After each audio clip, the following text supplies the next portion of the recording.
Hi friends, ನೋಡಿ ಮನೇಲೇ super soft easy ಬನ್ ಮಾಡಿದ್ದೀನಿ. ಅದು ಹೇಗೆ ಅಂದರೆ, ಸ್ವಲ್ಪ ಬಿಸಿ ನೀರಿಗೆ 2 ಸ್ಪೂನ್ ಸಕ್ಕರೆ, 1 ಸ್ಪೂನ್ ಡ್ರೈ ಈಸ್ಟ್ ಹಾಕಿ ಅದನ್ನು ಚೆನ್ನಾಗಿ ಮಿಕ್ಸ್ ಮಾಡಿ 10 ಮಿನಿಟ್ಸ್ ನಾವು ಅದನ್ನು ಪ್ರೂಫ್ ಆಗೋಕ್ಕೆ ಬಿಡಬೇಕು. ಆ ಟೈಮಲ್ಲಿ 1.5 ಕಪ್ ಗೋಧಿ ಹಿಟ್ಟು, ಸ್ವಲ್ಪ salt, baking powder, baking soda ಹಾಕಿ ಚೆನ್ನಾಗಿ ಅದನ್ನು ಸ್ಟ್ರೈನ್ ಮಾಡ್ಕೊತಾ ಇದ್ದೀನಿ.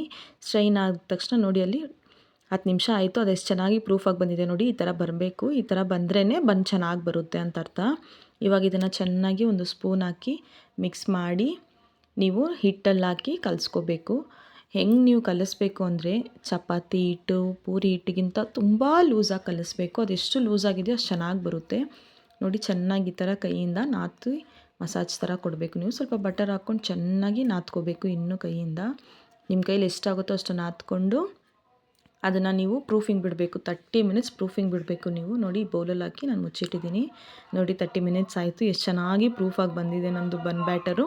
ಇವಾಗ ಇನ್ನೂ ಸ್ವಲ್ಪ ಬಟರ್ ಅಪ್ಲೈ ಮಾಡಿ ಅದನ್ನು ಹಾಕಿ ಚೆನ್ನಾಗಿ ಮಿಕ್ಸ್ ಮಾಡ್ಕೊತಾ ಇದ್ದೀನಿ.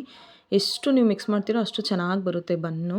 ಇವಾಗ ನಾನು OTGಯಲ್ಲಿ ಮಾಡೋದ್ರಿಂದ ನೋಡಿ, ಒಂದು OTG ಟ್ರೇ ತಗೋತಾ ಇದ್ದೀನಿ. ಅದಕ್ಕೆ ಫ್ಲವರ್ ಡಸ್ಟ್ ಮಾಡಿ ನನಗೆ ಯಾವ ಶೇಪಲ್ಲಿ ಬೇಕು, ಎಷ್ಟು ದೊಡ್ಡ ಸೈಜಲ್ಲಿ ಬೇಕೋ ನಾನು ಅಷ್ಟು ಮಾಡ್ಕೊತಾ ಇದ್ದೀನಿ. ನನಗೆ ಇಷ್ಟು ಹಿಟ್ಟಿಗೆ 6 ಬನ್ ಬಂದಿದೆ ನೋಡಿ. ಸ್ವಲ್ಪ ಗ್ಯಾಪ್ ಇಟ್ಟು ಇಟ್ಕೋಬೇಕು. ಯಾಕಂದರೆ ನಾವು ಇನ್ನೂ 20 ಮಿನಿಟ್ಸ್ ಇದನ್ನು ಪ್ರೂಫಿಂಗಲ್ಲಿ ಬಿಡ್ತೀವಿ. ಆವಾಗಲೇ ನಮಗೆ ಬನ್ ಶೇಪ್ ಬರುತ್ತೆ. ನೋಡಿ ಎಷ್ಟು ಚೆನ್ನಾಗಿ ಬಂದಿದೆ, ಎಷ್ಟು ದೊಡ್ಡದಾಗಿದೆ. ಇವಾಗ ಇದೇ ಬನ್ ಶೇಪು ಫೈನಲ್ಲು. ನಾನು ಇದಕ್ಕೆ ಇವಾಗ ಬಟರ್ ವಾಶ್ ಮಾಡ್ತಾಯಿದ್ದೀನಿ. ನೀವು ಬೇಕಂದರೆ ಮಿಲ್ಕ್ ವಾಶು ಅಥವಾ ಎಗ್ ವಾಶು ಮಾಡ್ಕೋಬೋದು. ನಾನು ಬಟರ್ ವಾಶ್ ಕೊಟ್ಟಿದ್ದೀನಿ. ಮೇಲ್ಗಡೆ ಸೆಸಮಿ ಸೀಡ್ಸ್ ಹಾಕ್ತಾಯಿದ್ದೀನಿ. ಇದು ಆಪ್ಷನಲ್ಲು, ನಿಮಗೆ ಇಷ್ಟ ಇದ್ದರೆ ಹಾಕ್ಕೊಳ್ಳಿ, ಇಲ್ಲಾಂದರೆ ಬೇಡ.